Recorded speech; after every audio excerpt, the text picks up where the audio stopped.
What is up, my fellow mobile gamers? In today's video, we got our best beginner's guide for the brand new mobile game, PC game, console game, Omega Strikers. Like and subscribe for more amazing mobile game content. So this game currently global launch today, right now, as of recording this. It is available on mobile devices.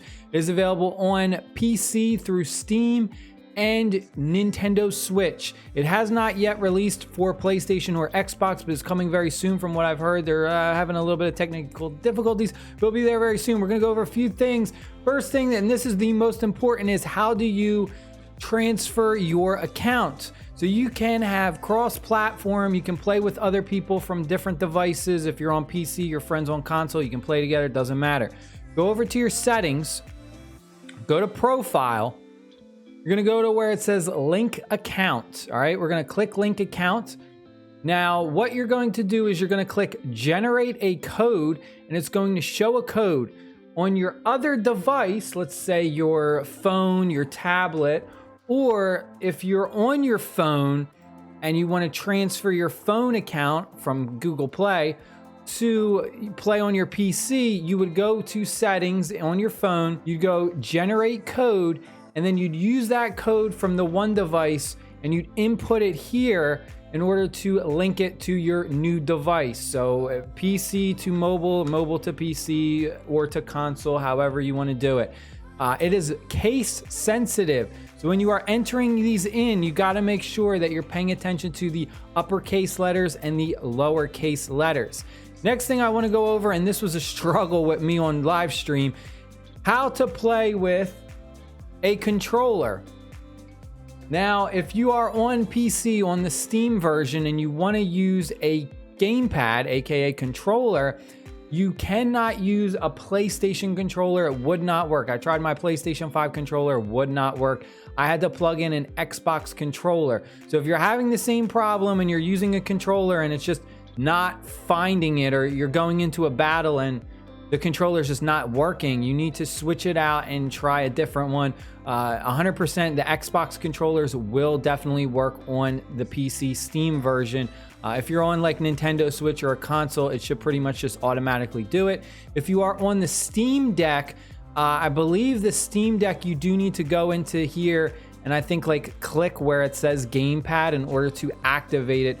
Otherwise it defaults to mouse and keyboard if you are playing on your Steam Deck. You can also go over to your controls and you can change for mouse and keyboard from a MOBA version or a WASD, which is going to have you moving your character with your keyboard, and then the MOBA version, you're going to be clicking with the right cursor to move your character around. Next thing is, how do you unlock competitive mode or any of these extra additional modes? When you first start the game off, it's kind of like a tutorial where you have to complete these specific missions right here in that right bottom left corner where it says missions. Click that. You need to complete those. I think there's like 2 or 3 sets of missions you need to complete. Once you go ahead and complete those, you'll unlock all this additional content. You'll unlock the ability to go to the store. You'll unlock the Striker Pass, which is the Battle Pass. And then you'll also be able to finally start to play ranked mode as well. And you can change your preference from goalie to flex to forward.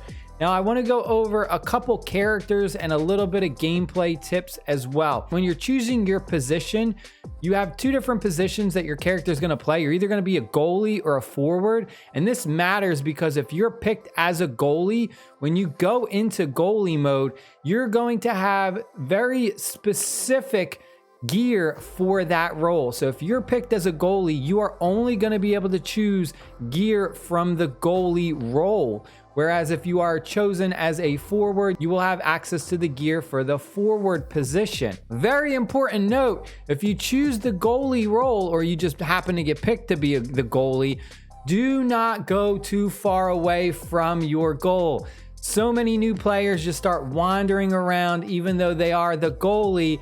And take a look right here. You will lose your power when you leave your team's half of the field. So you never want to leave more than your half of the field. Don't try and go over to the opponent's side because then you lose these buffs. You really want to stay in that goalie area, which is kind of like not necessarily always constantly just in the bar area. I mean, you can extend a little bit, but you never want to be trying to play as a forward and cross that line and lose your buffs.